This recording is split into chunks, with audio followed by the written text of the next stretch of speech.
조선시대 사람의 목을 베는 자를 형리 또는 형수라 칭했으나 백성들은 그들을 경멸 섞인 별칭으로 망난이라 불렀다. 1838년 한양 의금부 옥사 쇠사슬에 묶인 죄수 김칠득, 그의 죄명은 살인, 양반 상인과의 시비 끝에 우발적 살인을 저질렀다. 사형을 집행하겠다. 김칠득이 무릎을 꿇고 있는데 갑자기 의금부 도사가 다가와 낮은 목소리로 말한다. 김칠득, 살고 싶으냐? 김칠득의 눈이 번쩍 뜨인다. 네, 대인. 한 가지 방법이 있다. 형리가 되는 것이다. 형리라니요? 의금부 도사가 낮게 속삭인다. 죽는 대신 평생 남의 목을 베는 일을 하는 것이다. 망나니가 필요하다. 김칠득의 떨리는 눈빛, 선택의 순간이다. 저녁, 김칠득의 초라한 집, 김칠득이 술에 취해 들어온다. 그의 아내가 두려운 눈빛으로 남편을 맞이한다. 김칠득이 돈주머니를 던진다. 이것으로 아이들 먹여 살릴 수 있을 거요. 여보, 오늘도. 그래, 오늘도 3명이요. 아내가 걱정스럽게 말한다. 여보, 이러다 벌 받는 거 아니요? 벌? 난 관에서 시킨 일을 할 뿐이요. 게다가 돈도 쏠쏠하고. 그래도 사람 목을. 천주교도는 사람이 아니라오. 역적이지. 김칠득은 무덤덤하다. 처음엔 괴로웠지만 이젠 익숙해졌다. 첫 처형날 김칠득의 떨리는 손. 선배 형리가 속삭인다. 처음엔 다 그렇소. 곧 익숙해질 거요. 김칠득이 첫 번째 칼을 내린다. 망나니는 대대로 이어지는 천한 신분이요. 장터에도 못 가고 일반 백성들과 어울리지도 못하지. 짐승보다 못한 게 백정인데 그보다 못한 게 망나니라오. 처음엔 생계를 위해 시작한 일이었다. 하지만 점점 익숙해졌다. 아니, 익숙함을 넘어서 김칠득이 처형을 집행한다. 예전과 달리 표정에 미소가 번진다. 칼날이 내려가는 순간의 쾌감. 동료 망나니와의 술자리. 김칠득, 자네 요즘 실력이 느는구만. 칼 한 번에 딱 떨어지더군. 허허, 이것도 기술이지. 많이 해봐야 늘지. 이번 달엔 몇이나 했나? 15. 돈이 제법 쏠쏠하오. 김칠득은 술잔을 들며 웃는다. 장터를 지나가는 김칠득. 사람들이 피하고 수군거린다.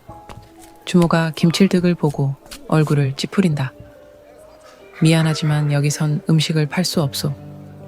김칠득은 이를 악물고 지나간다. 집에 돌아와 아내에게 말한다. 참고 살자. 우리 아이들은 이런 천대는 받지 않게 할 테니.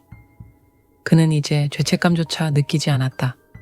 오히려 즐기고 있었다. 1839년 기해박해 시기. 수십 명의 천주교도들이 잡혀오고 김칠득은 연일 처형을 집행한다. 천주교도들의 죽음 앞에서의 태도가 김칠득을 당황스럽게 한다. 그들은 두려워하지 않고 오히려 평온해 보인다. 한 천주교도가 말한다. 두렵지 않소. 우리는 하늘나라로 가오. 김칠득은 비웃는다. 허, 죽음 앞에서도 미신을 믿나. 그날 밤 첫 악몽. 김칠득은 처음으로 이상한 꿈을 꾼다. 어둠 속 통통, 통통, 통통. 뭐지? 알 수 없는 소리가 들려온다. 갑자기 코를 찌르는 피비린내. 김칠득이 구역질을 한다. 어둠 속에서 목소리가 들려온다. 아직 늦지 않았소. 김칠득은 땀에 젖어 깨어난다. 손으로 코를 막으며 헛구역질을 한다. 꿈일 뿐이다. 꿈일 뿐. 시간이 흐르고 김칠득은 더욱 잔인해져 갔다. 그는 이제 처형 전 천주교도들을 조롱하기까지 한다. 하늘나라는 어떤지 돌아와서 알려주시오. 허허, 집에 돌아오면 돈주머니가 점점 불어난다. 아내는 더 이상 아무 말도 하지 않는다. 아이들은 아버지의 직업을 알고 부끄러워한다. 1846년 9월, 김칠득은 이제 자신의 일에 완전히 무감각해진 노련한 망난이다. 그날의 처형 대상은 특별했다. 젊은 신부 김대건, 형장에 끌려온 김대건 신부. 25세, 조선의 첫 신부라고 한다. 젊은 나이에 외국에 가서 공부하고 돌아왔다는 소문. 김칠득이 칼을 갈고 있을 때 김대건 신부의 눈이 그와 마주친다. 그 눈에는 두려움이 없다. 김칠득이 다가가 비웃는다. 죽음이 두렵지 않소? 김대건 신부가 평온하게 미소 짓는다. 나는 내 종교를 위하여 죽으니 두렵지 않소. 처형 직전 김대건 신부가 마지막으로 말한다. 내 죽음은 이제 시작이오. 당신도 언젠가는 깨닫게 될 것이오. 김칠득이 칼을 들어 올린다. 순간 김대건 신부의 눈에서 평온함과 용서가 느껴진다. 나는 당신을 위해서도 기도하겠소. 칼이 내려간다. 피가 튀고 김대건 신부의 고귀한 생명이 끊어진다. 손이. 하지만 이상하게도 그날 밤부터 김칠득에게 변화가 생긴다. 김칠득은 밤마다 악몽에 시달린다. 또다시 그 소리. 통통통, 통통통. 또 이 소리가.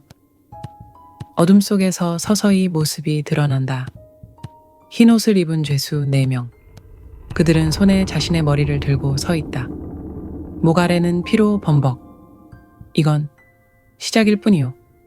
죄수들이 일제히 자신의 머리를 바닥에 던진다. 통통통. 김칠득을 향해 굴러온다. 머리들의 눈이 일제히 김칠득을 쳐다본다. 김칠득이 비명을 지르며 깬다. 그는 술로 악몽을 지우려 하지만 소용없다. 점점 더 많은 천주교도들을 처형할수록 악몽은 더욱 선명해진다. 어느 날 처형 중에 김칠득의 손이 떨린다. 예전처럼 칼이 한 번에 내려가지 않는다. 2번, 3번 내리쳐야 했다. 관리들이 수군거린다. 김칠득이 이상해졌다. 예전 같지 않아. 집으로 돌아온 밤 김칠득 손을 씻는데 피가 지워지지 않는 환각. 이 더러운 피, 씻기지 않는구나. 그날 밤 김칠득은 결정을 내린다. 더 이상은 못하겠소. 나 일을 그만두겠소. 아내는 놀란 표정으로 바라본다. 여보, 그럼 우리는 어떻게? 괜찮소. 모아둔 돈이 있으니. 하지만 관에선 그의 사직을 허락하지 않는다. 망나니는 종신직이다. 몰랐느냐? 하오나 대인, 저는 더 이상. 닥쳐라. 내일도 처형이 있으니 준비나 하거라. 김칠득은 절망에 빠진다. 이튿날 처형장. 김칠득이 칼을 내리기 전 그는 김대건 신부의 얼굴을 본다. 모든 사람의 얼굴이 김대건으로 보인다. 나는 더 이상 할 수 없소. 그는 칼을 던지고 도망친다. 관리들이 놀라 소리친다. 저놈을 잡아라. 포졸들이 달려들어 김칠득을 붙잡는다. 감히 직무를 저버리다니. 김칠득은 그 자리에서 태형을 당한다. 또 한 번 이런 일이 있으면 목이 달아날 줄 알아라. 태형을 당하고 한 달이 지난 밤. 김칠득이 창밖을 살핀다. 이미 짐은 꾸려져 있고 아내가 아이들을 조용히 깨운다. 김칠득이 모아둔 돈주머니를 품에 넣는다. 달빛 아래 한양 성문을 향해 달리는 가족. 아내가 힘들어하며 뒤처진다. 여보, 아이들이 너무 힘들어해요. 김칠득이 어린아이를 업는다. 잠시 쉬는 사이 어디선가 들리는 요란한 발소리. 저기다. 도주한 망나니를 잡아라. 포졸들이 횃불을 들고 달려온다. 김칠득이 아내의 손을 꼭 잡는다. 미안하오. 포졸들이 그들을 둘러싼다. 김칠득, 도주한 형리는 역적과 같다. 제발 제 처자식만은 닥쳐라. 모두 끌고 가라. 며칠 후 처형장. 김칠득이 형장으로 끌려 나온다. 도주한 형이 김칠득 효수형에 처한다. 김칠득은 무릎을 꿇는다. 아이러니하게도 자신이 그토록 많이 처형했던 그 자리에 구경꾼들이 수군거린다. 저게 그 망난이라며? 제 손으로 수백 명을 죽이더니 결국 김칠득의 뒤에 선배 망나니가 칼을 들고 서 있다. 김칠득이 고개를 들어 하늘을 본다. 환영이 보인다. 김대건 신부와 처형당한 천주교도들이 그를 바라본다. 선배 망나니가 낮은 목소리로 속삭인다. 잘 가시게. 칼이 번쩍인다. 김칠득의 머리가 땅에 떨어진다. 어둠 속 김칠득이 눈을 뜬다. 거대한 전각, 높은 옥좌에 염라대왕이 앉아있다. 옆에는 저승사자들과 명부가 있다. 김칠득, 여기가 어디요? 네가 지은 죄를 심판하는 곳이다. 저승사자가 명부를 펼친다. 김칠득, 망나니. 처음에는 생계를 위해 시작했으나 나중에는 돈에 눈이 멀어 즐기며 죽임. 기해박해 때부터 수백 명의 천주교도를 처형. 말년에 이르러 후회했으나 이미 때가 늦음. 김칠득이 떨며 말한다. 저는 제 일을 관의 명을 따랐을 뿐입니다. 명을 따른 것은 죄가 아니다. 하지만 너는 그들의 죽음을 즐겼다. 사람의 목숨을 빼앗는 것을 즐겼다. 염라대왕이 판결을 내린다. 너는 다음 생에 천민으로 태어날 것이다. 네가 줬던 멸시를 똑같이 받으리라. 그것이 네가 받을 업보다. 아니요, 용서를. 김칠득의 비명이 울려 퍼진다. 50년 후 1890년대 조선 후기. 깊은 산속, 허름한 움막. 한 남자가 미친 듯이 절을 하고 있다. 용서해 주십시오. 용서해 주십시오. 땀으로 범벅이 된 얼굴, 광기 어린 눈빛, 손은 절을 하느라 부르튼 자국. 주변엔 이상한 부적들과 교주의 초상화. 남자는 쉬지 않고 절을 한다. 이마가 땅에 닿을 때마다 둔탁한 소리. 구원해 주십시오. 저를 평등한 세상에 데려가 주십시오. 눈물과 땀이 뒤범벅이 된 얼굴. 그는 또다시 천민으로 태어났다. 평생 멸시받으며 살았고 알 수 없는 죄책감에 시달렸다. 절망 속에서 방황하던 어느 날, 한 무리의 사람들을 만난다. 형제여, 우리와 함께하지 않겠소? 누구시오? 온화한 인상의 신도가 미소 짓는다. 우리는 하늘의 뜻을 따르는 자들이요. 여기선 양반도 상놈도 없소. 모두가 평등하오. 남자의 눈이 커진다. 평등? 그렇소. 신 앞에선 모두가 똑같소. 당신 같은 분을 우리는 환영하오. 남자는 눈물을 흘린다. 처음으로 누군가 자신을 사람 취급해준다. 정말입니까? 물론이요. 우리와 함께 합시다. 남자는 다른 신도들과 함께 앉아 식사를 한다. 평생 처음으로 다른 사람들과 같은 상에서 밥을 먹는다. 눈물이 흐른다. 감사합니다. 이렇게 천한 저를 받아주시니. 교주가 손을 얹는다. 여기선 누구도 천하지 않소. 우리는 모두 신의 자녀요. 남자는 완전히 빠져든다. 평생 갈구했던 평등. 그것이 여기 있었다. 아니, 있다고 믿었다. 시간이 지나 평등한 세상을 만들려면 헌금이 필요하오. 하오나 저는 가진 것이 정성이 중요한 것이오. 얼마든 상관없소. 남자는 가진 것을 모두 바친다. 더 바치면 더 큰 은총이 내릴 것이오. 남자는 일해서 번 돈을 모두 바친다. 남자의 몸은 야위어가고 눈빛은 광기로 물든다. 아내가 걱정한다. 여보, 이제 그만. 닥쳐라. 이것이 구원의 길이다. 남자는 하루 종일 기도만 하고 밥도 제대로 먹지 않는다. 육신을 버려야 영혼이 맑아진다. 어느 날 밤 악몽을 꾼다. 칼날이 번쩍이고 피가 튄다. 처형장, 울부짖는 사람들. 이게 뭐지? 희미하게 전생의 기억이 떠오른다. 하지만 명확하지 않다. 그저 막연한 죄책감만. 내가 무슨 죄를 지은 걸까? 이후 그는 더욱 미친 듯이 기도한다. 산속 움막 다시 현재. 남자가 미친 듯이 절하고 있다. 용서해 주십시오. 그때 밖에서 종소리가 들린다. 남자가 벌떡 일어난다. 내가 왔구나. 깊은 산속, 은밀한 장소. 수십 명의 신도들이 하얀 옷을 입고 모여 있다. 교주가 높은 곳에 선다. 때가 왔소. 신도들이 환호한다.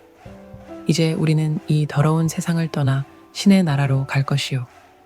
거기선 양반도, 천민도, 남자도, 여자도 없소. 모두가 신의 품에서 하나가 되는 것이요. 남자는 눈물을 흘리며 절한다. 감사합니다. 드디어 평등한 세상에. 교주가 큰 항아리를 가리킨다. 이 성수를 마시면 우리는 새로 태어날 것이요. 시종이 신도들에게 잔을 나눠준다. 교주가 잔을 들어올린다. 형제들이여 함께 새 세상으로. 일제히 잔을 입에 댄다. 남자가 마시기 직전 순간 망설인다. 이게 정말 맞는 걸까? 하지만 주변 사람들이 모두 마시고 있다. 그래, 여기가 내가 속한 곳이야. 처음으로 나를 받아준 곳. 평등한 세상으로 가자. 그도 잔을 단숨에 비운다. 쓴맛이 입안에 퍼진다. 순간 여기저기서 들리는 신음소리. 남자도 비틀거린다. 이게 시야가 흐려진다. 멀리서 교주가 보인다.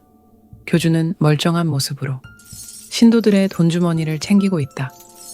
평등, 다 거짓이었구나. 남자의 눈이 감긴다. 저승, 다시 염라대왕 앞. 남자가 무릎을 꿇고 있다. 또 왔구나. 저는 네가 찾던 평등, 결국 찾았느냐? 남자는 고개를 숙인다. 아니옵니다.